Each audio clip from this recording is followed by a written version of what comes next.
We have two keynotes today. The first is a mentor of mine who I've known for a long time, Dr. Robert S.D. Higgins. He serves as the president of the Brigham and Women's Hospital and executive VP of the Mass General Brigham. Roles which he assumed in December of 2021. He's a distinguished academic and clinical physician with a long track record of collaborative leadership, and he's joined the Brigham from Johns Hopkins, where he was the Halstead Professor of Surgery. He's received his bachelor's degree from Dartmouth and his medical degree from Yale, and his master's degree in health service administration from Virginia Commonwealth. He completed his general surgery residency from the University of Pittsburgh and his fellowship in cardiothoracic surgery at Yale and his senior registrar in transplantation in the UK. He's been the president of the Society of Thoracic Surgeons, the president of the American College of Surgeons Society of Surgical Chairs, and the president of UNOS. He's authored more than 200 articles and book chapters. He's a proven innovator with the ability to manage complex multidisciplinary services at world-class organizations, and he has a passionate advocate for research. It's my distinct honor and pleasure to have Dr. Higgins deliver this portion of the keynote address. Bob.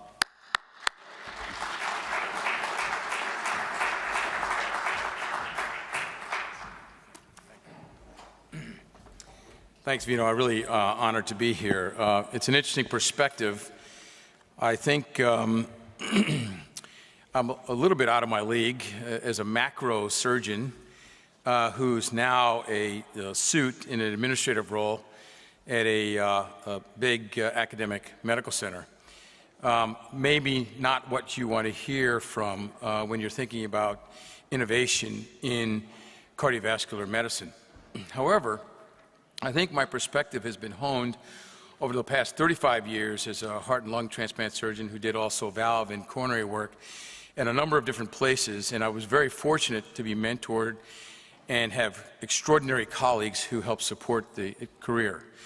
So I hope from 10,000 feet to talk a little bit about what's happening in healthcare, as it is the focal point of why I think innovation has to continue to thrive, and particularly in cardiovascular medicine. And if we don't evolve as we did in the past, we're likely to be challenged significantly. So I'm hopeful that it will provide some insights. I'm also going to, do a walk down memory lane in a number of these areas, and talk a little bit about things where innovation did make a difference. And as you heard, we're celebrating the 100th anniversary of the first kind of mitral intervention. We'll talk a little bit about some of that. And so we're really very fortunate to share some reflections with you, and hopefully it'll stimulate some thoughts and some questions. So we've been certainly involved in some very dynamic challenges over the past 3 years. And I'm fond of this concept because it really has been a perfect storm. And you might imagine, it might resonate with you that it's been a particularly bad or critical state of affairs that influenced many of the extraordinary things that we want to do but have often not been able to do in the last several years. It really has been a perfect storm since March.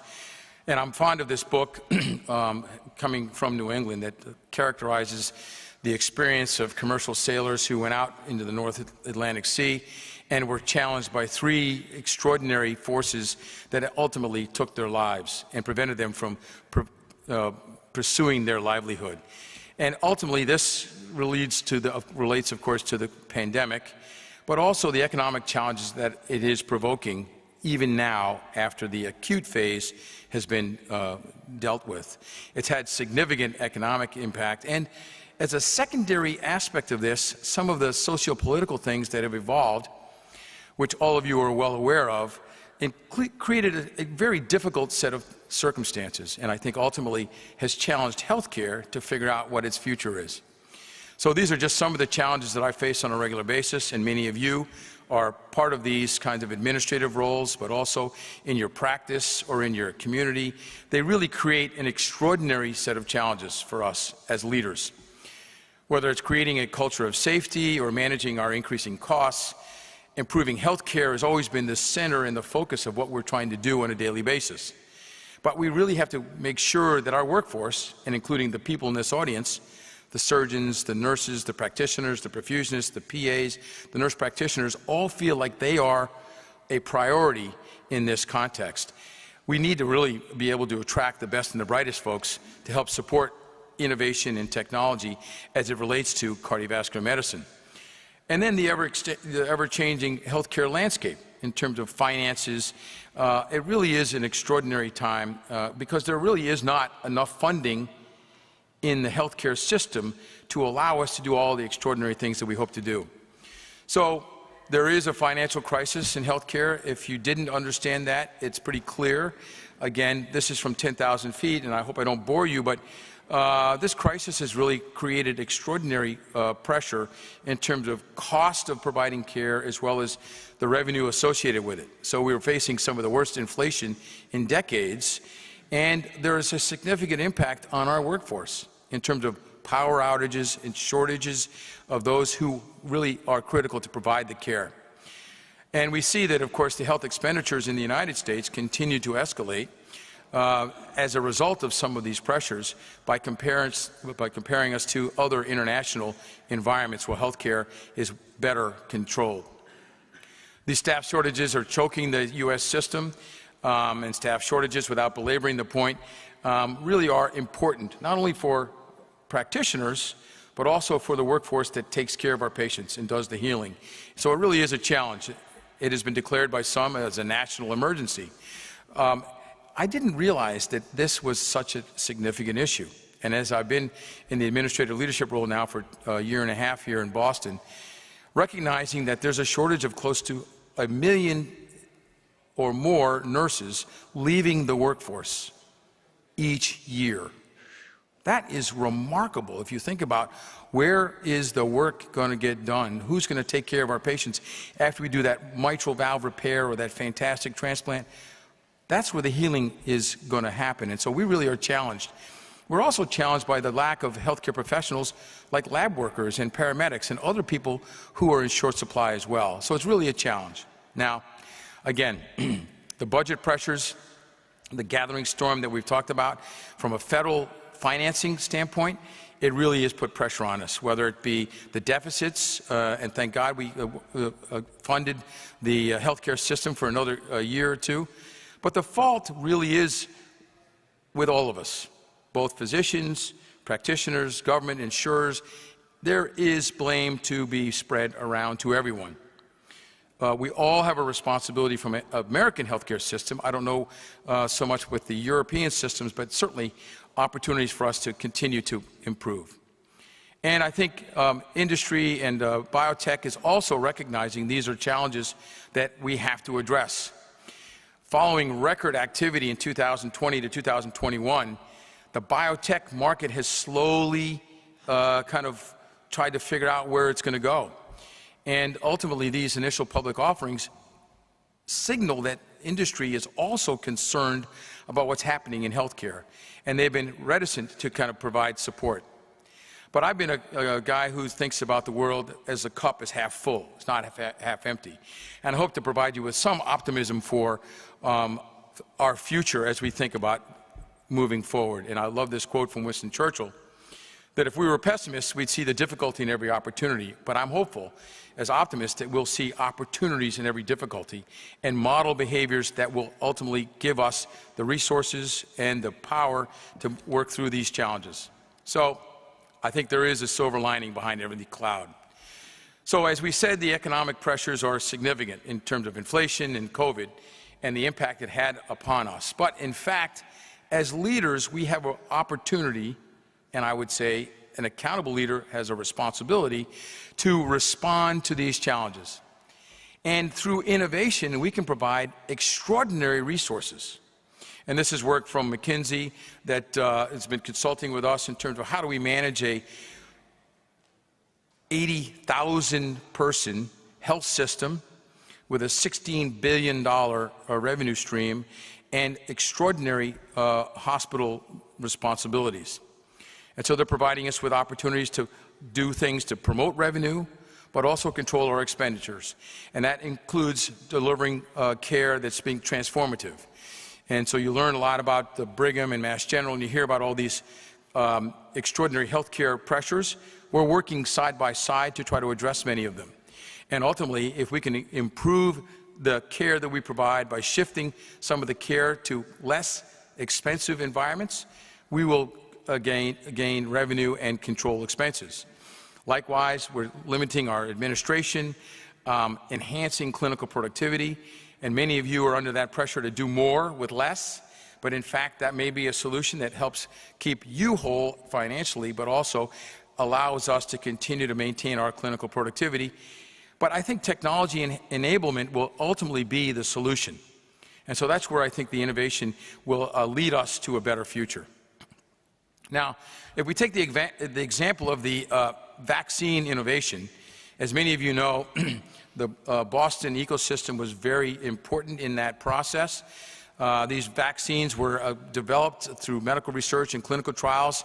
The Moderna vaccine, the Brigham was the #1 enroller in that trial, and our colleagues at the Mass General were also critical in developing this technology, which ultimately, within 8 months, potentially saved millions of lives through medical innovation. And ultimately, this is the picture of one of the nurses in New York who was attributed with receiving some of the first life-saving vaccines in their community. And so the vaccine was formulated in January and ultimately led, in many people's opinions, to saving millions of lives. But if you examine the business case for innovation, this is representative of what the future could hold for innovations as you are exploring in your conference this week. So medical innovation not only reduces the duration of pandemics like the one we just went through, but it also creates a platform for growth and development. So medicines and equipment have to be manufactured, distributed on a massive scale, and ultimately personnel need to be trained to administer these treatments. So innovation in settings like this pays dividends in terms of training and economics. And if you look between 1970 and 98, medical discoveries added more than $1 trillion to the national wealth. $1 trillion over the course of close to 20 years. And so these discoveries not only reduce mortality, as you do every day in open heart surgery and in thoracic operations, but they also improve the quality of people's lives and benefit all age groups. And so this is the case, of course, for innovation as a thought process moving forward. In our own system, it paid extraordinary dividends. This looks at the research revenues that we generated during the COVID pandemic. There were 263 new COVID awards totaling $132 million, and an extraordinary sense of productivity among our community, our scientific and innovation and discovery community. And so it was the engine that drove us through the pandemic. And now with under $800 million under our research portfolio, it was really extraordinary. Indirects that came to the hospital for reinvestment in clinical innovation, in clinical care, and in workforce development. So it paid dividends in spite of the crisis, and we're fortunate to have benefited from that. Likewise, if you look nationally, the life sciences still was a very healthy place, a portfolio for people to invest. Even though it didn't match the same rate at 2021, but over the course of the last 10 years, investments were really at a historically high level. $30 billion invested in biopharma in 2022. And ultimately, these companies really invested, as many of our folks who are demonstrating their work here, it's really a remarkable space. And so innovation can still pay dividends going forward. So now, as I did some research for this talk, I tried to think, well, how do you assess technological change in cardiothoracic surgery? And I'm going to show you some obvious examples that are near and dear to my heart and many of you. Mostly it's in the space of research and development, where these kind of innovations kind of evolve, and then they allow for clinical trials and potential clinical evaluation, and then ultimately widespread clinical practice. And this is an article from the group at Columbia assessing technological change in cardiothoracic surgery. It was published in this Seminars of Thoracic Cardiovascular Surgery in 2009. So how does this kind of translate? If in that study, they looked at the most expensive conditions billed to Medicare and patients who needed care in cardiovascular space. And as you see, the number one disease was coronary artery disease, followed by congestive heart failure. Number 4 was acute myocardial infarction, pneumonia, complications of devices, respiratory failure, cardiac dysrhythmias. So the cardiovascular space is really important in terms of a focus of innovation and development. And if you fast forward and you look at what's happening in terms of who's in the hospital sick and needs cardiovascular care, well, heart failure is number 2 on the list. Diabetes and complications, that includes coronary artery disease, chronic obstructive pulmonary disease, and so on down the list, cardiac dysrhythmias. So our field, the pathophysiology that we see every day, is ripe for our continued focus and innovation as we develop our programs. Now, I'm going to walk down a memory lane here a little bit and talk a little bit about innovations, of course. My point, I think, in emphasizing this is, as you look around the room here, there are many leaders in cardiothoracic and cardiovascular medicine. And the role of leadership, from my perspective, has been not so much to demonstrate that we are great because of our power, but because of our capabilities to empower others. By sharing our wisdom with our colleagues, by sharing our wisdom with our trainees, by, again, increasing the platforms of innovation, it can make a huge difference. And I think that's why this symposium is so important, because you're sharing your wealth of insight and knowledge with those who are really interested in learning more. Well, this is in the tradition of surgery, as I was fortunate to serve at Johns Hopkins as the Halstead professor. And it really was, from the 1800s, his principle. And I think it's important that we need to make sure that we mentor the next generation so that they can then benefit from our knowledge and our wisdom. Again, scientific evidence for clinical decision-making was critical.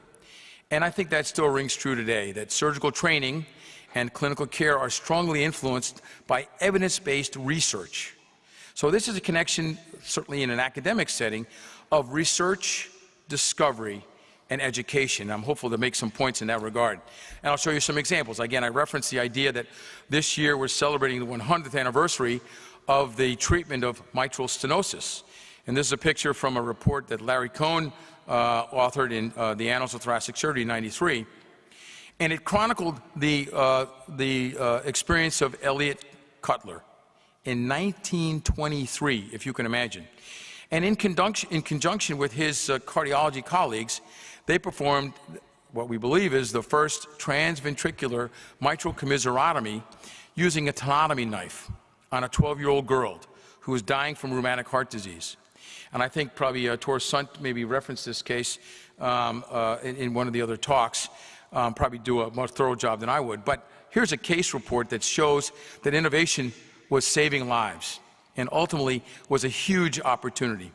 And I'll show you some other examples. Again, if you think about cardiopulmonary bypass and its evolution, again, this is a quote from Lillihei, and it really speaks to the seminal work that they did at the University of Minnesota in the early 50s and into the 60s, where they participated in some of the first open heart procedures at the University of Minnesota. Now, I always was fascinated by these kinds of thought processes. If you look at the history of cardiovascular innovation, it's remarkable. This was a picture of a baby being subjected to hypothermia for cross-circulation open heart surgery in the 50s. Can you imagine? Then they went ahead and used the mom or the dad as the reservoir for perfusion. And Lillihei had this idea that these cross-circulation could actually help support the cardiovascular space and prevent anoxic injury in the child while they fixed the baby's heart. And so here's a picture. Just imagine the innovation and the guts to do this. So lo and behold, there's the mom or the parent on the right side of the screen. Not getting much attention, it doesn't look like. And in this picture, there's people like Norman Shumway as a trainee who learned how to participate, and Vincent Gott, who was the first chief of cardiac surgery at Hopkins. And they were students in Lily High's lab working on this cross perfusion experience. And they had significant results that were really impressive. And there's a publication from Gott in the Annals of Thoracic Surgery chronicling their experience in these very, very sick congenital heart cases. So that's pretty remarkable. If you think about the success in the 50s and 60s, that's remarkable how they innovated to save lives and ultimately improve the quality of life for these young children. So innovation, again, continues in so many ways. Again, I'm partial to the transplant story. Many of you know this story well. This is the first report of Shumway and Lauer in their dog work in Stanford in the late 60s. And they successfully transplanted a heart from one dog to the other using deep hypothermic arrest. But there's more to that story, and I thank my colleague, Bill Baumgartner, for sharing many of these slides, and some of you may have seen this. But over the course of a decade, the developments in experimental laboratories were foundational in providing the kind of critical care that was necessary to succeed in the transplant space. These are just some of the examples: hypothermic arrest, again, denervation science, learning about the EKG as a predictor of rejection, developing transmyocardial biopsies or endomyocardial biopsies, the use of rabbit antithymocyte globulin, and then the first applications of cyclosporin for heart and lung transplantation, all in the course of 10 years of experimentation in the dog lab and in the primate lab. Now, the other fantastic thing about this, as an academic thought process, this was funded by NIH-funded research. They had a program project grant that provided all of the resources, nearly $20 million, and numerous investigators who were led by Ed Stinson as the PI.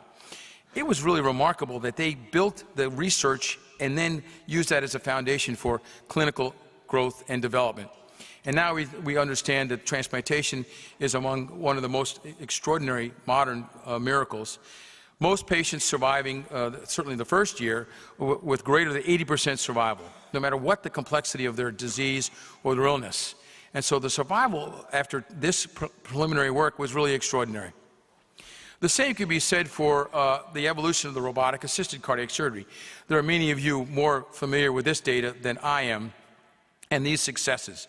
But it just talks about how the progressive leadership necessary to explore and innovate, whether it be in Leipzig or Paris or Munich, and in my experience, the first exposure I had was in Columbus, but all across the world. And this really advanced the science of robotic surgery in so many ways. Again, thinking about the endo-cabbage system and ultimately figuring out how to do the procedures, it was remarkable. This was the example of the first ITA harvest in the U.S. at Ohio State. Again, Dr. Michler and Wolf all kind of worked diligently to try to make this come to reality. And the same kinds of extraordinary things happen in lung transplant. Again, Jim Hardy gets credit for being the first person to transplant in 1963, but many other people contributed long before that experience. Whether you think about Alexis Carrel or Demikoff or Metros in Belgium and around the world, and these people really were pioneers in terms of transplanting. The Toronto group, of course, performing the first single and double lung transplants and perfecting some of the problems with the bronchial anastomoses in the dog lab primarily, and then moving to the primates. And then, of course, the Stanford group continued its work in heart and lung transplant for peripheral vascular and pulmonary vascular disease. I just want to spend a minute talking a little bit about the Stanford experience because it really was remarkable. They perfected the surgical technique, addressed the tracheal healing, and autotransplant to demonstrate survival, and then used cyclosporin to demonstrate extended survival. They did that in a primate model and ultimately really advanced the cause while still working collaboratively with international groups to determine the benefit of immunosuppression with cyclosporin. And in 1981, it was quickly approved, and ultimately that was the door to open for successful survival, not only at Stanford, but around the world. But again, this work was a collaborative across the international setting. And now you think about what's happening in lung transplantation. High-risk donors are moving across the country using systems that really maintain the technique of transplantation and then can be transplanted 24, 36 hours later after resuscitation. And this is, again, work that has been advanced by Dr. Kachapsky in Toronto, pardon me. And now the latest innovation, extraordinary thinking about to try to fill the void for congestive heart failure, which has expanding needs, refractory to medical therapies, and where LVADs are not available. We need to expand the donor pool. It's estimated that close to 10 to 20,000 people die waiting for hearts and lungs. And this was early in January 2022, one of the first innovations for clinical human translation of transgenic and xenotransplant experiences. They had to navigate infectious barriers, physiologic barriers, resources, and other ethical issues. And they really engineered the technology to be able to innovate a pig transplant to a human.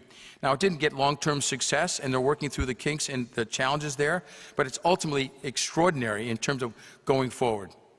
And of course, near and dear to all of you, the TMR and TAVR experience really has grown and developed over the past several years, and ultimately will be the future as we move forward. So this minimally invasive wave is really a manner in which we can improve patient care, but also receive better outcomes and shorter length of stay. And I think this will ultimately be the future as we go forward. More and more patients will receive TAVR as opposed to SAVR or surgical interventions, and there'll be protective strategies, as you know better than I, to protect from embolic complications related to these procedures using sophisticated embolic filters and other devices. Again, we're likely to see that the TAVR explosion will continue and it will grow. This is some data early on from the trajectory, and you see how many patients now are getting TAVRs as opposed to this traditional transsternotomy approach. Our board has recognized that we need to kind of advance the training of these young people as well by creating structural heart disease fellowships and creating new tracks in cardiac surgery focusing on training and the acquisition of these skills to make a difference. Ultimately, these young people will still be looking for jobs, but we need to make sure that we can train the next generation in terms of being prepared for innovative strategies that go forward. Our training paradigms and our boards have to be able to support that. So now, the last few minutes, I want to talk a little bit about what are the barriers to innovation and basic science success for most surgeons. And many of you, this message may resonate with you. Most surgeons, when surveyed or asked, cite these challenges: that there's pressure to be clinically productive, there are administrative responsibilities which are excessive, there's also difficulty in obtaining extramural funding, and they ultimately want to have some balance in their work life. Again, many people are struggling with the idea of how to advance this science in non-academic settings, but still benefit patients and benefit from the training and learning the lessons they need to be successful. So these challenges are obvious, that we have this pressure to perform clinical activities. Ultimately, we have to create and underwrite infrastructure to support research. And again, from my perspective, having impact in that space as a cardiothoracic surgeon, we invest close to $150 million in training for surgeons, physicians, cardiologists in our space to make sure that we stay on point with innovation and technology. And again, surgeons are often challenged to kind of split their clinical research and teaching and administrative roles. Ultimately, the young folks require an investment in their development so that we can help them be the next generation of innovators. So I believe that we have to identify, I think, scientists with the greatest potential to succeed and invest in their future. I think we have to build partnerships with basic and translational scientists to integrate surgical research programs, likely with our cardiology colleagues, and invest in those folks with philanthropy to support startups and investments and partner with industry to do so. And focus on the development for surgical scientists because they are the future. And they are the people who will ultimately help us find the next discovery. Mentorship and sponsorship is critically important in that space. So our charge then, as I have been fortunate to now lead at the Brigham and partner with my colleagues at the Mass General and across the system and our 82,000 employees, is to identify and invest in exceptionally talented and well-trained young surgeons and provide role modeling and build practice environments to facilitate their research and their discovery. And ultimately, we have to be able to compete across the platform with industry and others. As we have seen in other places like Baltimore and Cleveland and Minnesota, investments in this infrastructure creates platforms for innovation for the future. So as I close, I want to say it's pretty clear that there's a storm ahead, potentially behind us, and we have to really deal with these economic challenges. Whether it be labor shortages, inflation, affordability, it threatens original investigation and investment in innovation. So we have a responsibility. I believe we can and must survive with innovation as our foundation by investing in the next generation and creating research innovation opportunities for young and old alike.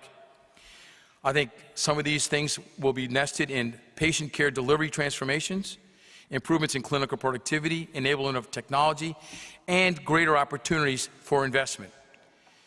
As well, there's likely to be a necessary investment in telehealth, artificial intelligence and informatics, robotic technologies, as I'm sure you'll showcase in this conference, and structural interventions, as well as end-stage heart failure and lung disease. These will create the next generation of revenue streams to enhance healthcare. And we have obviously some challenges to cross if we think about xenotransplantation, whether they be ethical or legal challenges, and regulatory obstacles, as well as getting our training paradigms to match up with the needs of the future. But I'm hopeful that we will continue to make progress, and I appreciate the opportunity to share some reflections from 10,000 feet, and I hope that you have a great conference, and thanks so much, Vino, for the invitation. Great, thank you.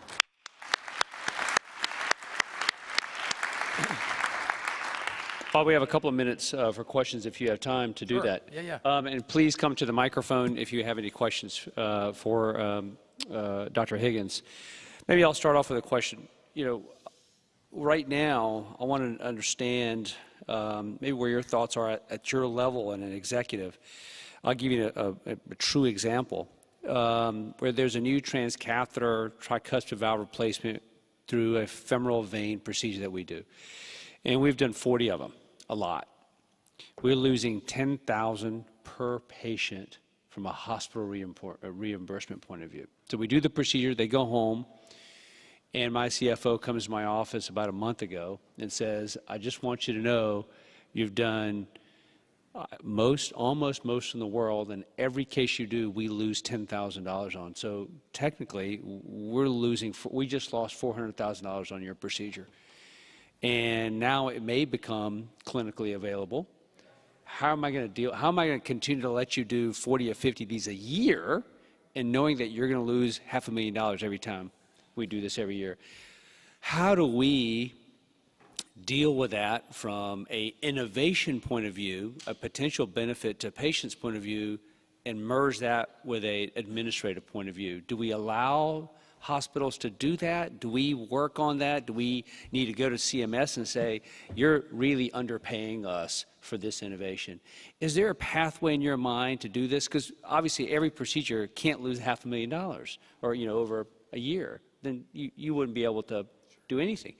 How do we do that? Is there something on the government level? Does a hospital do it? Should we work with the industry? How does that work? Just in your, if you're in that scenario, what do you do? Well, I like your CFO, and if he's looking for a job, he can come work for me because he's asking the right question.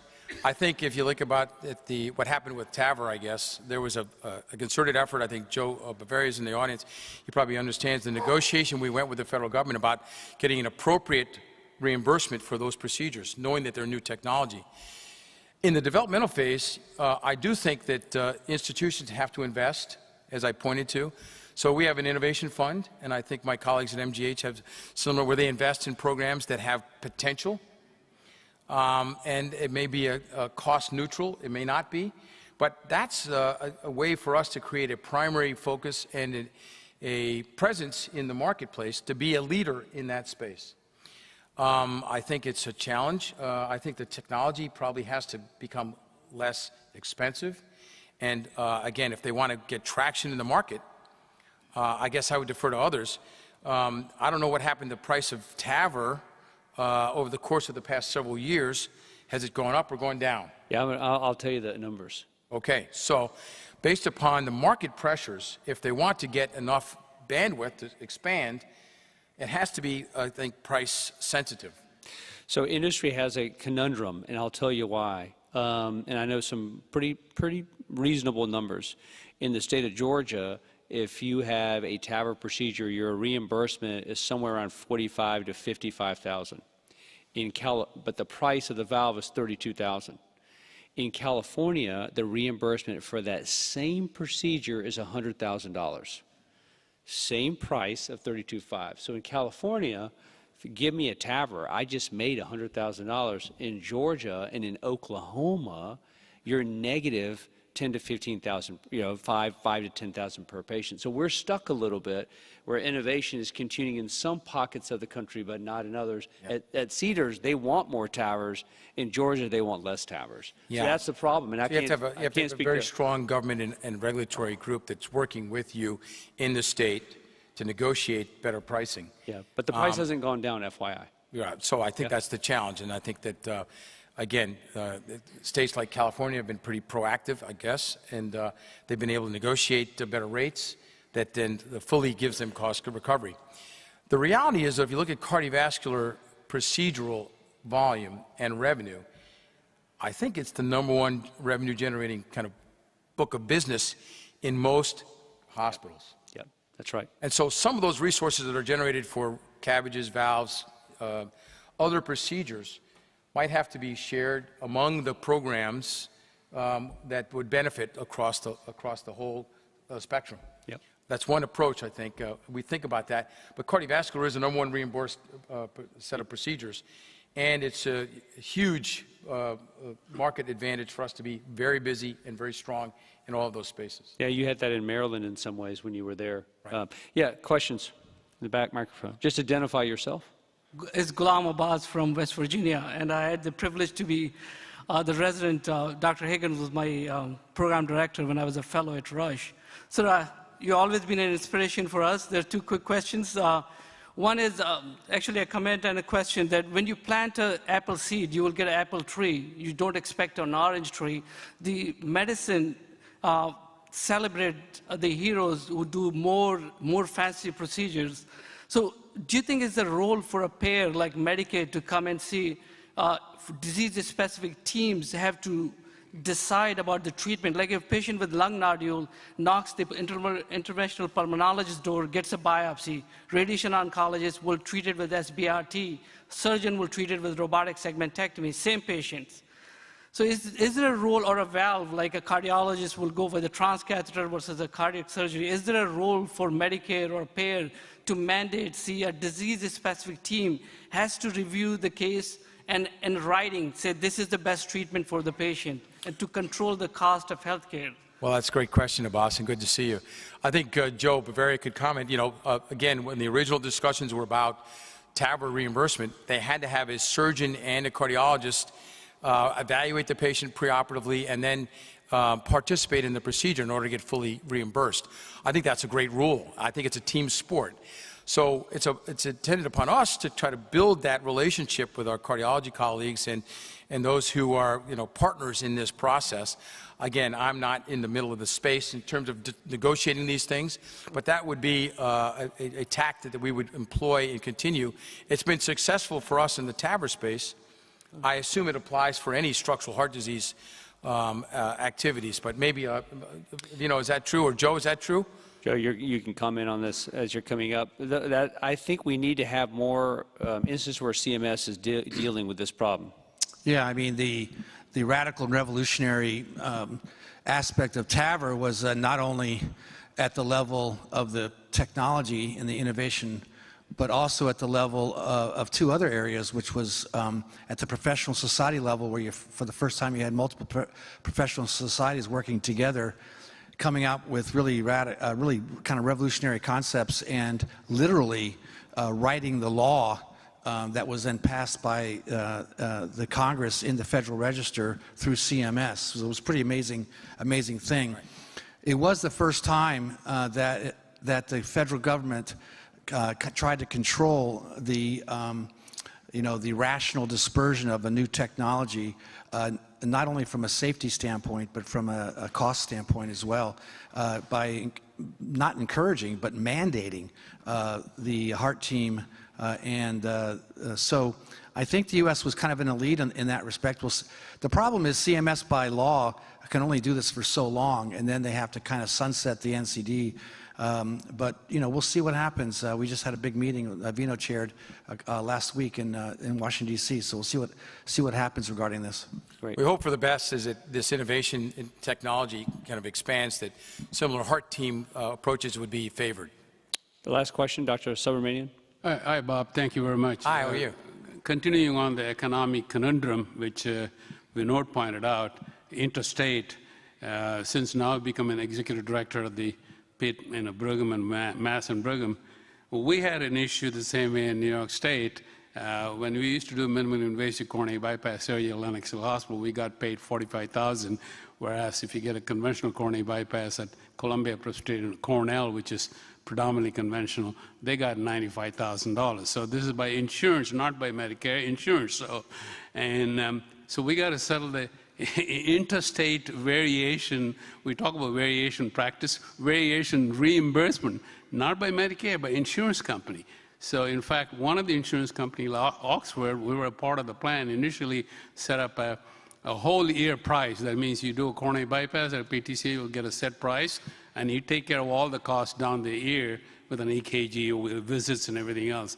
What are you trying to do in Massachusetts, or at least in Boston, by inter-hospital variation and reimbursement with the same procedure, not even innovation, same procedure? Well, they don't really want us to compare notes, but within a system, we have, I think, a relative perspective about managing the reimbursement across our system for a given procedure, whether you have a procedure at Mass General or the Brigham. And assuming that that's going to be roughly the same within the system, I do think there's some antitrust considerations. They don't want to price fixing across the state. They think that's probably not ideal, and we've got a very kind of progressive thought process in that regard. But I think you're right. I think the interstate, inter-regional variation does create a challenge. I think these are uncomfortable conversations and unfamiliar conversations for most of us. Yet, I think it behooves us to be aware of these issues going forward, and professional societies like this can offer an opinion about reimbursement as well as coverage and the heart team. And if we can be at the table in those conversations, we have a better chance of securing the appropriate funding, the appropriate reimbursement for the amount of work that we're doing, and particularly as innovation evolves. So you may actually have a business orientation for new innovations and making sure it's valued appropriately by those regulatory bodies in the state or nationally, Medicare, that would be setting reimbursement in that regard. So call to action, maybe. Right. Well, Bob, thank you very much. All right, great, thanks.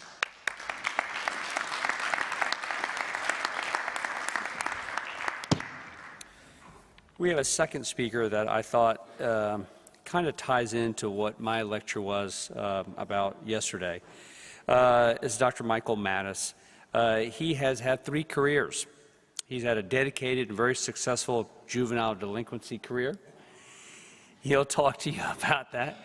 And he joined the Navy, so maybe he wouldn't end up in a place where a lot of juvenile delinquents go. He switched careers, thank God, He ended up graduating from the University of Minnesota Medical School. And then he went to general surgery also at the University of Minnesota and received his thoracic training at the University of Toronto in 1990 to 1992, and consequently came back to Minnesota in 1992 as a faculty member in 1992. And a decade later, he retired. And before he retired, he had risen to the full professor and the head of the Division of Thoracic Surgery at the University of Minnesota and became the director of the General Surgery Residency Program. His third career has also been a field of personal resilience, and he's encapsulated this experience really in a concept called the Resilience Bank Account. I purposely didn't discuss that yesterday because I knew he was going to talk more about it today. And it's really about physical and mental well-being, as this has now been published in the January 2020 of the Annals of Thoracic Surgery. Michael, welcome.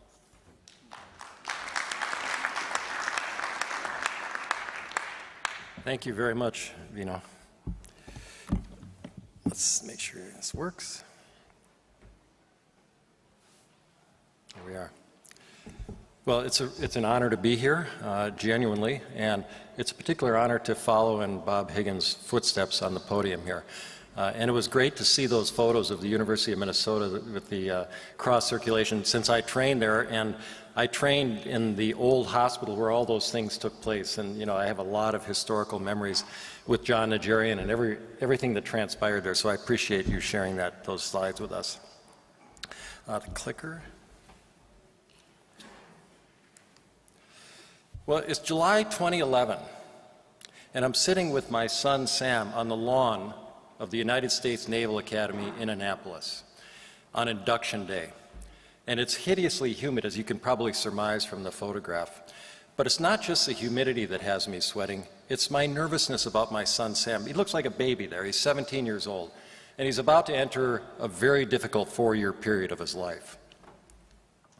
Well, we're sitting there on the lawn, and suddenly the speakers blare, and we're told to assemble in front of Bancroft Hall, which is the dorm that houses all 4,000 of the upcoming naval officers. So we, of course, dutifully gathered in front, and there were rows of chairs, and the plebes, as the first years are called, are sitting in rows in front, and the families and everybody's in back. And after we listened to a speech by some admiral that I have no recollection of, which I hope isn't the case here today, Sam and the 1,100 other plebes stood up, and they formed 2 lines. And they approached these big metal doors, and very ceremoniously these doors slowly opened. And the plebes are standing there, and then they start to walk through the doors in 2 lines. And when they finish walking in, these doors close with a thud. And of course, this is all staged, you know, for the families and everything else. And the point is, we've got your children now. They're ours.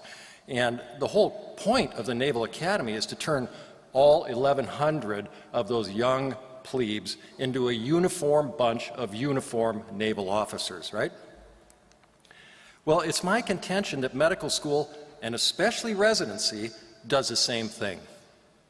For 5 to 7 years, we are all in with training, with little, if any, room for our individuality. And of course, to a large extent, this is critically necessary, isn't it? Because just like the Navy, we have to train competent cardiothoracic surgeons. But the question is, at what cost to each of us personally? Because like Sam, my son Sam, when you walk through that door of residency, it's my belief that very few young adults really know themselves, what makes them tick, what they're about. And if they do know something, there's a real risk of losing that as you go through the process of training in cardiothoracic surgery and in your future career. Now, in a sense, the Naval Academy and surgical residency are like human factories, right? I mean, factories, if you will, started in 1845 with E.R. Squibb, who was a Navy physician and who was the forerunner to Bristol Myers Squibb. And he discerned in the Navy that the medicines that they had, the few that they had, were very unpure and unsafe. So when he left the Navy, he decided to dedicate himself to creating pure and safe medicines. And he started with ether. And this was a spark that generated the industrial age. And Henry Ford, of course, perfected that. And this kind of standardization spread to all aspects of our lives, including education. Well, this spread of standardization gave rise to what Todd Rose of the Harvard Lab for the Science of the Individual calls the standardization covenant. Now, a covenant is a formal, binding, solemn agreement. And the standardization covenant tells us, know your destination, work really hard, and success will be yours. Now, of course, what does it mean, success? Typically, in this circumstance, it means wealth and status. Now, it works. The standardization covenant is the way. It became the way. And if you didn't buy into the standardization covenant, you feel foolish and like you're making a big mistake. Now, none of us want to be foolish or impractical, right? Heaven forbid. So we climb the institutional ladder until... But there's a potential problem with this. We can end up subordinating ourselves, our souls, if you wish, to this process, bit by bit, year by year, over time. It happened to me, and it can happen to anyone through no fault of their own. Now, I, like all of you, climbed this ladder. It was a little bit harder for me, as alluded to by Vino. I was an only child, very poor. My mother was an alcoholic, suicidal woman. I had a violent stepfather. And to avoid, and I ended up on the streets in a lot of trouble, arrested 24 times, in and out of reform school. So to avoid prison, which is where I was heading, I joined, that's a picture of me when I was a juvenile delinquent, I joined the Navy and dropped out of high school. And this idea was that, you know, oh, I'll go into the Navy and I'll be trained for a career and I'll have a job for the rest of my life, right? Well, one night I'm sitting on the back of the aircraft carrier, we're out at sea, and it's during the Vietnam War, drugs were everywhere, I was smoking a joint on the ship, and I'm thinking about my life, you know, and so I have options. I can go to prison, I could continue to do the kind of work I was doing in the Navy, chipping paint and cleaning latrines, or I can go to school. So I made a decision, I'm going to go to school. When I got out, I got my GED, went to college eventually, very long road, obviously, and then got into the University of Minnesota Medical School, trained in thoracic surgery in Toronto, and came back to the University of Minnesota in 1992 as a young assistant professor. And of course, I arrived on the shores of my new academic job, raring to go to take on the academic triumvirate of patient care, education, and research, which in a way, this triumvirate is a sort of a stub standardization covenant of a bigger one, isn't it? Well, the patient care thing was easy for me to figure out, but the research was more challenging. I didn't know what I wanted to do. I had spent 3 years in the lab killing rats and learning how to write scientific papers and grants, but I had no idea what I wanted to do. So I started working on micrometastatic disease in lymph nodes in non-small cell lung cancer. But during my early years there were side projects that I found way more compelling and interesting to me. My first one was the rotations as a course idea. Now, I was program director of general surgery eventually, and when the 80-hour work week arrived, which many of you I'm sure remember, everybody's bitching a blue streak. You will never be able to train residents, you know, on and on. Change is happening. But to me, the writing was on the wall. We needed to get more efficient and effective with how we train residents. So I took a simple thing. I made each rotation into a course, and we just basically assigned topics, and we made it very clear what their curriculum was, and we met weekly with them, and we went over with cases, and we had a pre and post test and an oral and written exam at the end, and it worked beautifully. I solved a problem with a system. My next one was patient experience. This is something that's always been critically important to me. I'm just crazy about great service in any walk of life, but especially when patients are sick and the chips are down. And I've been there and I've experienced terrible service and great service, and it really makes a difference. Well, the patient experience at my hospital at the time was not good. And one of the things that my family and I were very fortunate to do, and it was a value of ours, was to take trips around the world and expose our children to other cultures. And so we were fortunate enough to be in Sharm el-Sheikh in Egypt, and I was struck. We were at the Four Seasons Hotel, and I was so struck one day that changed my whole perception around this. I was walking down the path towards the pool, and there was a right-angle path that was intersecting with my path. There was an employee on that path, and we were going to intersect at exactly that moment, at the same time. But the employees stopped way back. Now, you may be thinking, big deal. Well, to me, it was like stunning that they all knew how to do that. And it happened everywhere at the Four Seasons. They had a system for this. And so afterwards, I beat down the doors of the Four Seasons corporate office, and I got them to tell me their secrets. And they have a book of 350 standards that they follow. One of the standards was a path. Second was, what about me? Am I a business traveler? Am I a family on a vacation, whatever. And then the third, wow me if you can. And so I created a system for this, and I got our own standards, all this stuff, and implemented it on my service. I created a boutique service, and it worked like charm. I mean, patients left our service thinking we were the greatest people on earth. Now, the final third project that I had was my resident leadership program. Minnesota residents at the time were there for 7 or 8 years, 2 or 3 of those years in research, and it seemed to be such a tragedy to have young adults in the midst of us at our disposal, and we're not teaching them anything but surgical care of patients and how to operate. I felt we needed to teach them leadership skills, interpersonal skills, all these sorts of things. And so I had an endowed chair, and I used my funds to create this mini program, Myers-Briggs, 360 evaluations, public speaking, and the like, and the residents loved it. And I learned that I love seeing people grow and reach their potential. So again, I created a system for it. Now, when I look at these 3 side projects of mine, and I think about how much they kind of invigorated me and how much I liked them. The rotations is, of course, one, it was nice, but it was kind of mechanical for me. Boutique Four Seasons service, I got a real thrill out of seeing patients and their families really have a great experience with us. But the one I love the most is the individual personal growth and the resident leadership program. And I loved working with the residents a great deal. Now, if you take this kind of at a meta level and you look below the hood and see kind of what the root issues are or the root themes are, I love creating systems, I love solving complex problems, and I love, in particular, seeing people's potential and helping them realize it. Now, I've got a bunch of dirty little secrets here, all right? There's a lot of stuff in my academic career that I hated doing, and this is just me. I had a great academic career. I have fond memories of Minnesota and everything that I've done, but this is my experience in my academic career. I hated reviewing papers. I hate statistics. I don't know about R1s, R0s, or whatever all that stuff is. I don't care about it. I hated hurting human beings, trying to convince them of the merits of the future that I saw. It was very difficult for me. I didn't want to be a journal editor, but when I was asked to be journal editor of JTCBS and seminars, of course I said yes. It's such an honor because it was, but yet it isn't something I really wanted to do.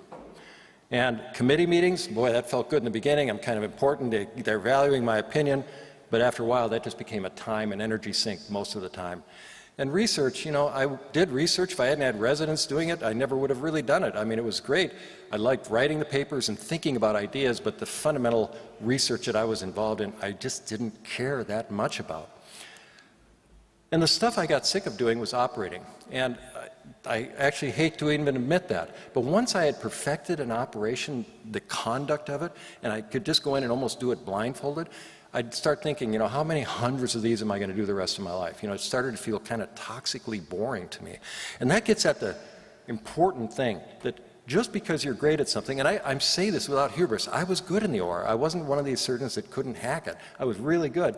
Doesn't mean you love doing it, all right? So that's important. And over time, what happened to me, the things I loved doing just got squeezed by all this other stuff out. And so this is most of my life at the time. And again, this is just me, not anybody here. And I'd suggest you kind of take an inventory of your own personal existence in your work life and see where these things fall. Now, despite all of the stuff that I've just said, the standardization covenant worked beautifully for me. I had one of the greatest honors of my life back then was to go to Brigham and Women's Hospital at the invitation of David Sugarbaker and give, you know, the grand rounds, the Gerald and Lane Schuster, you know, lecture in thoracic surgery. It was one of the highlights of my whole academic career. And so I was definitely successful according to the standardization covenant. I had money, I had status, I was a professor, I had an endowed chair, my own division, blah, blah, blah, but at what cost, right? Because little did I know, like that donkey here, I was going to go over the cliff chasing that carrot of success. Because I was sick of all of it. My job, running 100 miles an hour constantly for the last 30 years, essentially. And I started to hate my job and my career. And I found myself at night staring at this oak tree in our backyard through the big plate glass window, feeling lonely and lost and miserable. And my wife is sleeping, you know, a foot and a half away from me. We had become transactional. She might as well have been sleeping in, you know, on the roof in terms of our connection. And so it was awful, but I would feel so much guilt when I had these feelings, because I'm thinking, you know, you're just being weak. You know, you're not ponying up here. And especially where I came from, you know, to have all this stuff and yet not be happy or content or satisfied, it just felt like criminal activity to me. And I thought there was something wrong with me. So, of course, I pull out my surgeon's habits, which are crucial habits for all of us to have. And that is discipline to keep going even when you don't want to. And, of course, be strong. You know, pretend you're okay even when you're not. And self-sufficiency, you know, you don't need the help of others when you're struggling emotionally or with other problems. And finally, you know, the surgeon's habit, fix everything. There's a solution for everything. And I'll never forget when my wife looked at me one day after I was making a suggestion about something she might fix, and she said, you know, I'm not your damn project, all right? Well, the problem was I didn't have fulfillment. It's a major part of what brought me down, so to speak, because real success is satisfaction or happiness as a result of fully developing one's potential. That's fulfillment. And a lack of fulfillment in our lives can lead to 3 bad things, alone or in combination. First one is a Groundhog's Day-like existence.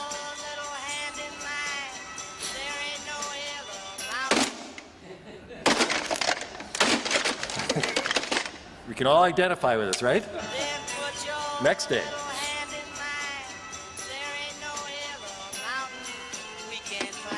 Yeah. Keeps playing though. Just getting through one day after another, and there seems to be no escape. Second possible outcome is like me in bed, you know, existential angst, isolation, depression. And the third one we can numb out with food, affairs, TV, Netflix, alcohol, to name a few. Any way to escape and get rid of the feelings of rote days, existential angst, isolation, depression, all that. Well, all 3 happened to me. And the reason I'm sweating so much, one of the other reasons I'm sweating so much is because I'm addicted to prescription narcotics. Well, so how exactly do you find fulfillment anyway? And here's the key point: by finding and cultivating your weird, W-Y-R-D. Now, this idea of weird comes from the book Love Plus Work by Marcus Buckingham.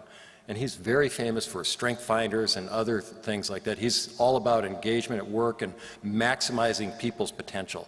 He's written 10 books, very famous man. And in this book, he brings up the word weird, which is a Norse term which refers to our soul, our personal fate, your personal brain system, your operating system, whatever you want to call it, whatever works for you. We all are different, and our weird is a thing that taps into this. And the idea is that deep inside that dark, silent vault of a skull that we all have, just picture that, you know, that it's dark and quiet in there. But there's 100 billion nerve cells firing away, the same number of stars as in the Milky Way galaxy. And those 100 billion cells are connected to each other by 100 trillion connections. I mean, these are staggering numbers.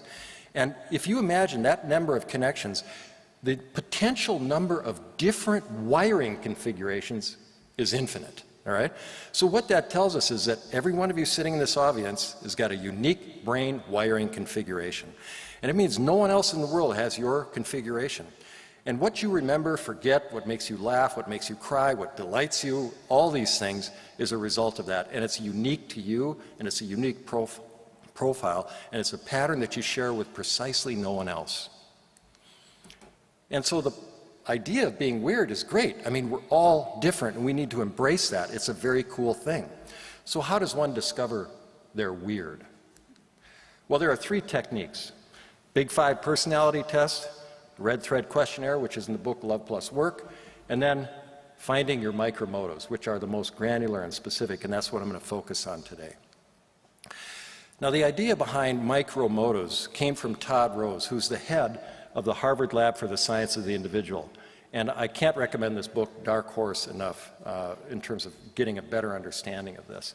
And so he's the one that came up with this, and he defined micromotives as enduring, unconscious, psychic entities, and we're not getting too off the chart here, wired into your brain that consistently exert their presence in any environment, okay? And I like to think of it as our compass, our own personal compass, our true north, our authentic self. And by authentic, we're talking about authentic choosing of choices, making decisions that maximize your weird or your micromotives. That's real authenticity, because you're tapping into your own unique wiring system. So how do you get at your micromotives? Well, in the book he talks about the game of judgment, which is quite interesting. It's a way to excavate your micromotives. The very first step is to become aware of when you are judging something, especially vividly, very positive or very negative, okay? And then the second is to identify the feelings that emerge, especially the very vivid ones, again, positive or negative. And it gets kind of down to the things that drive you crazy, you know, the little things that drive you crazy. And the key here is to keep an open mind. It's not about the person or the situation, it's about your reaction to it. And it gives you enormous clues about your subtle preferences, your frank desires, your private longings. It really gives you a sense of what you're about, that wiring is all about. And so as an example, let's take a look at some of my micromotives. Now, one of my micromotives is to create systems and organize, as you've kind of seen. This is my stove at home. When anybody cooks at home, they don't give a damn where the grease goes, okay? It splatters all over the place, and I care, so I put down towels, and yes, there have been a few fires. But we managed to get them put out. I know everybody's thinking he's crazy putting these towels down. Everybody bitches at me at home about it, but I persist. But the real money comes at the dishwasher, all right? Now, I don't know if you can identify what's going on here. What's wrong with this picture? I'll tell you what's wrong. The damn cup is in the bowl lane, and the bowl is in the cup lane, all right? This is a problem. Now, you're all probably thinking, well, this is not a big deal, just let this go, man. You know, come on. But if this was all, maybe I could learn to be okay with it, but it gets worse. The damn silverware tray. My daughter Maya over there on the side, this is how she loads the silverware tray, all right? And we got this nice silverware tray that you can put everything according to its shape and size and everything. Little spoons, big spoons, all in a row, all right? And I've tried everything with Maya and the rest of the family to try and get adherence to these principles, and it's always failed. And I've tried sweet talking, cajoling, begging, sweet demeanor, hey honey, would you mind please putting it in there like that? But never. And I've tried ignoring it, which is not possible, by the way. And so I've only come to the conclusion that they must hate me, or there's got to be some deep trauma in the past that has just caused them to resist me like this. I don't understand it. She's over there if you want to ask her about it. Well, why does this matter so much to me? I'll tell you why, because when I pull that tray out, it's almost like Zen for me, you know. You pull it out like this, everything's orderly. I feel calm, relaxed, peaceful. And in one swoop, I can get those silverware pieces out and stick them in the drawer, all right? Efficiency. Now, it doesn't mean that I would like to, create a company and organize people's sock drawers for a living, all right, and create a system for that. But it does mean that I have a natural tendency for organization and creating systems around things. For instance, all my papers and stuff on all these topics that I'm talking about today and academic papers, I have those filed so perfectly with tags and everything else, I can find anything in an instant. And it's something that I'm known for in the family. I can dredge up any document anywhere, anytime. I love doing that stuff. I lose track of time when I'm doing that things. And it actually causes me physical pain when I walk into a surgeon's office and there's papers everywhere. I mean, it's almost I can't even be in there. Now, my second micromotive is to solve problems and figure out the best way to do things, which I think is true of a lot of us surgeons. My wife, Lee, is also weird, but she has a very opposite weird from me. She's extraordinarily creative, she's an artist, and she loves to garden and create beauty everywhere she goes. Well, one day as a husband, I thought, I'll go out and participate, right? And so she wants to build a fence around our yard out there, and she's got sticks, and she's very natural and just trying things and being creative. I'm always very structured, and she wants to tie these sticks together. And of course, she's got some leather ropes, and she just ties them together. They're loose. They're not going to last long. So I find myself not out helping her. I'm indoors watching YouTube videos and looking up documents as to how to lash posts together, as if I was creating a horse corral on the movie set of Yellowstone. All right. So typical scenario between my wife and me. Now, the third one is people's potential, as I've talked about. This is kind of embarrassing because we used to go to Dairy Queen quite a bit, and I like the chocolate cone. We'd even go in the dead of winter, all right? I like chocolate cones a lot. We went there so many times that Travis, the kid at the Dairy Queen window, got to know us, and he started calling me the cone guy. And I was so impressed with the service he provided and his outgoing nature. And I'm seeing like, man, you can do better than Dairy Queen. So I bring him over to the office. I try and help him and do these sorts of things. And the point is, it's nothing specific about me. It's just that I like doing this stuff, you know. And I'm dragging a kid from Dairy Queen over to my office. And it gets at some detailed specificity of this micromotive, because one of the groups that I love helping the most, because you get down into the specifics, are young people, you know, young residents, teenagers. I mean, I love doing that. And when I retired from clinical practice, and I was at Minnesota for 20 years, the thing I missed the most by far was the residents and being able to interact with them. One more micromotive of mine is that I like to try new things. And this is a link that I've created between Siri and ChatGPT. Now I don't have to scroll through websites, you know, looking for my answer. It just gives it to me. And I am always like this with food, technology, new ideas. And when I met my wife, Lee, she wouldn't touch sushi. And I actually thought this is a deal breaker potentially. Fortunately, she came around on that one. Now, and when people are resistant, and this gets at, again, that vivid reaction, when people are resistant for me to trying new things, it drives me crazy. I just think, just try it, for God's sakes. Why not, you know? So this is Mike Mattis. This is literally what drives me. These are my engines, all right? Creating systems, solving complex problems, helping people realize their potential. And then innovation is the bedrock of all of that. And this is true from the dishwasher all the way to work and everything that you do. These patterns are there. They're not going away. They're part of who you are. And when you ignore them, that's when the trouble comes, okay? And you ignore them at your own risk, or this can happen. Now, the next part of this, after you've got your micromotives, is to make the right choices to the very best of your ability. And they have to be in the direction of your micromotives. So you say yes to your micromotives and yes to you.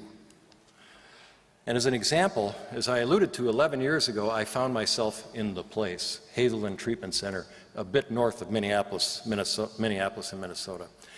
And when I was there, I was voted least likely to succeed by my fellow inmates. Now, you just imagine I'm in treatment and I'm voted least likely to succeed. This is not good, right? I'm happy to report, though, I was voted most improved later on. But given where I started from, I can't really put a plaque on the wall about that one. But when I was there, my counselor hammered me constantly, every day. You got to keep a gratitude journal and write 3 things in it that you're grateful for every day, you know. And I'm like, man, you don't understand. I got bigger fish to fry than some goddamn gratitude journal. So I wasn't buying any of it, all right? I mean, I'm up here, all right? You understand what's going on. Well, after I got out, 3 months, I was searching for the best way to live, you know. I'm looking for a system, right? And I tried the 12-step program. I really gave it my full-on shot, but it just didn't work for me. It seemed too rigid and too, you know, you're always looking at your defects and stuff, and I needed something a little more positive. And so one day, my daughter Maya, who's the messy dishwasher woman, sent me a gratitude video. She was at Boston College at the time, and it changed my life. And so I'm watching this video in my living room, and it's about the science of gratitude. It's a young student at Boston College that did a senior thesis and did a study on gratitude. And it was like, oh, there's increased happiness. People have more self-compassion and less stress. And I was like, okay, so there is some data to this. I was wrong. And I looked up the self-compassion thing, which I'd never heard of, and I thought, that sounds pretty cool, all right? And so I decided I'm going to sign up for a retreat. And I went on a self-compassion retreat in the middle of the desert in California. Now, I found myself in this large room with 60 women and 4 other men.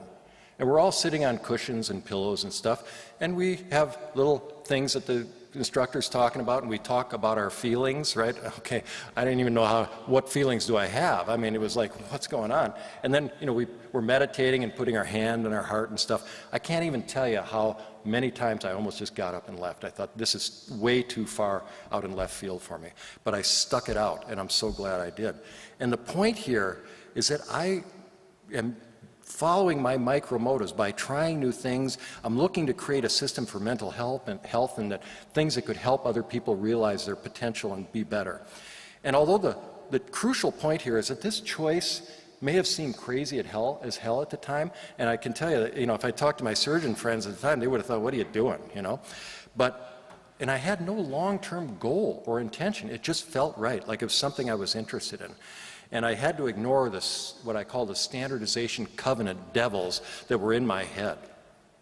And these babies live in all of our heads, and they come at us from inside our head, and they come at us from other people. Things like, oh, well, you don't have the time for that, or I don't have the time. What will others say if you do this sort of thing? You can't afford it. You're not good enough, you know? It's impractical, a waste of time, stupid idea. And what will others think, all right? The point is, to hell with all that. You've got to ignore those devils and get after it in terms of pursuing your micromotives.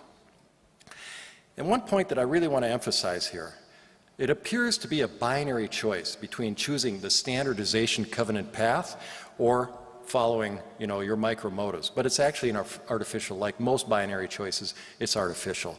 Because one can design a fulfilled life outside of the standardization covenant or within it. And the point is, within it, you got to just be very careful and intentional about the choices you make to fulfill your micromotives and who you are within your career.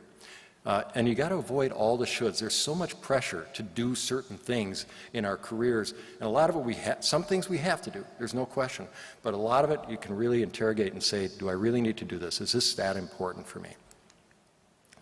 Now, the third piece of this fulfillment puzzle is to find your strengths. But unlike micromotives, strengths are discovered by action, by doing things. And it gives the example in the book, if you took 100 people and had them ride a hippopotamus, a very small percentage would be good at riding a hippopotamus out of the gate. And that's the point. I would not be good riding a hippopotamus out of the gate. It would kill me. Then you only discover these kinds of, you know, strengths through experimentation. And the thing about your strengths, you really need to know them and you need to own them. You know, and you use them without hubris, because your strengths are the strategies that you use to bring your micromotive choices to their fullest expression. This talk and the concepts within this talk are a major effort on the part of myself, using my strengths as a teacher, innovation, bringing all this together and putting it, I hope, in a cogent form, solving a complex problem about how to try and find fulfillment using my entire experience in reading literature, and also trying to make this very complex topic practical for the people in the audience. So my strengths are allowing me to use my natural drivers to bring it all to fruition. And the key here, and I'm just going to read, when you learn to know your micromotives, you can engineer your own passion, which endows you with energy and authenticity. I'm sure you all know, if you do something that is naturally interesting to you, it's energizing. And if you do things that you don't find interesting, it sucks the life out of you. And of course, we all have to do some of that, but the point is to do as much in terms of following those micromotives as possible. Next piece is, by making the choices aligned with your micromotives, you can engineer your own purpose, which provides you with meaning and direction. And when you leverage your strengths as strategies for bringing those things to fruition, you can engineer your own achievement. And this all fuels your ability to be your best self in life and for your weird to flourish. And in my opinion, knowing your weird and getting it to flourish as much as possible is the way that you can make the very best contribution to this world of ours. Now, the final principle is to ignore the destination. And this will seem weird because it's way outside the standardization covenant. The destination is what it's all about in that world. So, as an example, when I went on that first self-compassion retreat, well, I was like, okay, this is interesting. No idea where it's going? I'm going to sign up for a second one. I learned how to teach self-compassion. Then I said, well, this is more interesting. I'll sign up for meditation retreats. I went on those. And then I started reading in depth about all this stuff, and I wrote the Resilience Bank Account paper that Vino referred to. And I had never, for a moment, set out to write articles, coach people, host a podcast, The Resilient Surgeon, run a book club, coach groups, speak here in front of you today. This was not a goal. It happened organically because I followed my micromotives and my choices and my weird. This is all stuff I love doing. I never get sick of it. It's all in my fulfillment sweet spot. And by making those choices aligned with my micromotives and leveraging my strengths, I found my destination instead of picking a destination. Now, the life preserver for your weird is the word no. The priority is to say yes to you and to your weird, and no as much as possible to all the rest. Because what you focus on grows. That's categorically the truth. Now, and kind of wrapping up here, seeing and valuing other weirdos, because this is really about other people also. And I believe this is a crucial quality of personal leadership in our orbit, both at home and at work, because most people have no idea about this stuff. We know we're kind of different, but we're not all robots, you know. And as an example, my wife Lee is a high-risk obstetrician. And ever since I met her, our house has been filled with art. When she wasn't taking care of the kids or working, she was always painting, doing mosaics. I mean, just always doing it. Incredible drive for that. And our house is filled with beauty because of hers. Well, four years ago, I decided to buy her 1-month painting course in Florence, Italy. And all the standardization covenant devils came out when I told her, can't go, that's too much time, it's expensive, I'm not good enough. I'm not good enough to go to that course, you know, all these things. And the litany was incredible. And we convinced her, you're going. This is going to happen. Because I even engineered making sure she had the month off. And she came back, retired, and enrolled in art school. And she's never been happier in her life. Now, I'm not suggesting you need to leave your career, but it points out an important thing. I mean, this was so big a deal to her. Now, my kids, I was a disciple of the standardization covenant. This is what you do. You go to high school, you get a college degree, you figure out what career you want to pursue, and then you attack it, and then you got your situation squared away. I've changed my mind. I view it very differently now. This is my son, Sam. I helped kind of push him into the Naval Academy. He really didn't belong there. He's a physical animal. And one of the reasons he got in is because he boxed and did all these things. A really physical man. But he hated it there. He's not the kind of guy that likes structure and organization. He can come into a room in his bedroom, coming home after having been there for a year, and in 10 minutes the room is a crap hole. I mean, it is a crap hole. And, you know, I tried to change it. He can't change it. He's happy out on a tarp, sleeping under the sun. He had a below-the-knee amputation. I don't know if you can see it there, after a motorcycle accident that he bought after he got back from deployment. He just hiked the Pacific Crest Trail in faster times than the vast majority of people with 2 legs. And now he's gearing up to ride a bike from the top of Alaska to the bottom of Patagonia, or to Patagonia. So this is what he's about. This is his weird. My daughter Maya, who's over there, I didn't really know her until I got a glimpse one day when I walked into her bedroom when she was applying to colleges. And she basically had this massive Excel spreadsheet on the wall with every kind of detail and data about all the 20 schools that she applied to. All right, and I had no idea this was going on. Well, now, you know, she discovered running, and she loves running. She's run the Boston Marathon in 3:13. She's working for a startup women's tennis shoe company, and she's happier than she could ever be. And it's her weird is this sort of thing, that kind of detailed metrics and physical activity. She's finding herself. I don't know where my daughter Ann is going to go. I can tell you what I observe. When you walk into her room, it's like walking into a church. The Buddha's there, the incense is running. You can't sit on her bed because it's so perfectly made. It smells very nice in there. Nobody can enter this sanctuary.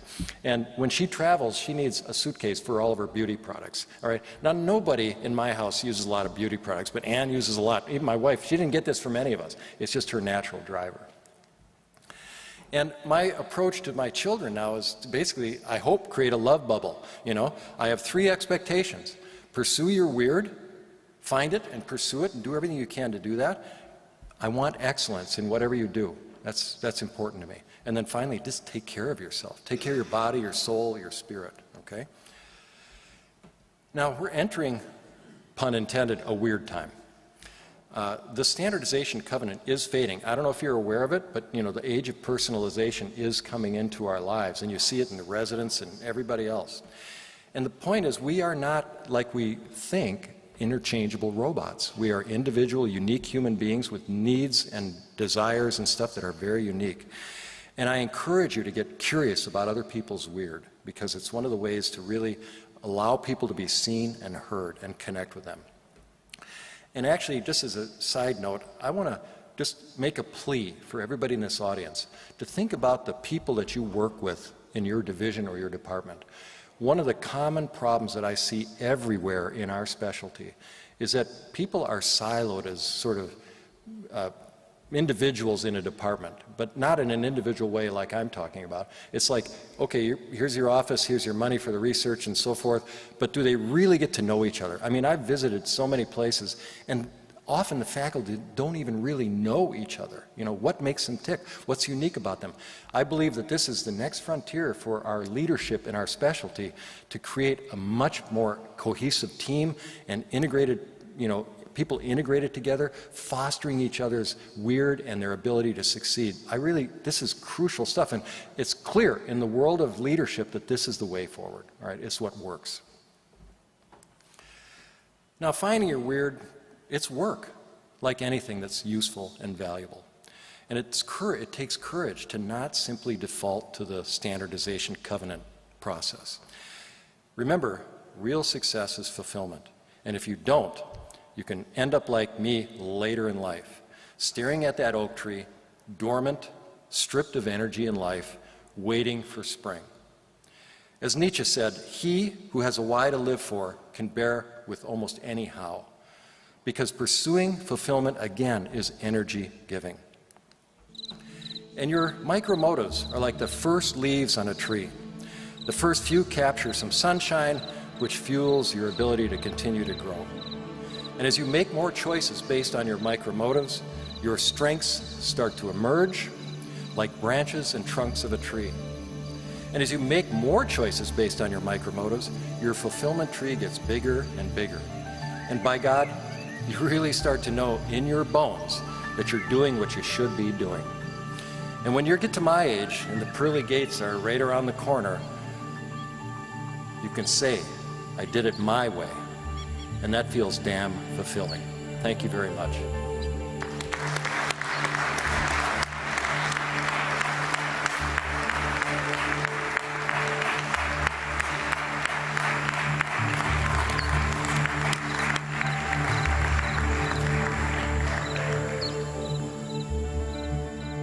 Thank you, Michael. That was outstanding. Really appreciate that. It's very inspiring. For the sake of time, I think we'll leave questions for maybe the audience to maybe come up, and I know you'll be around talk to me. inside, outside. So I think we'll do that, and we'll end this session for the keynote. But that was it's a great tie-in to my talk yesterday about the Dalai Lama and Desmond Tutu, and I think we need to think more about ourselves sometimes. Continue the innovation, but think about ourselves. Absolutely. Thanks. Great, man. Thank you so much.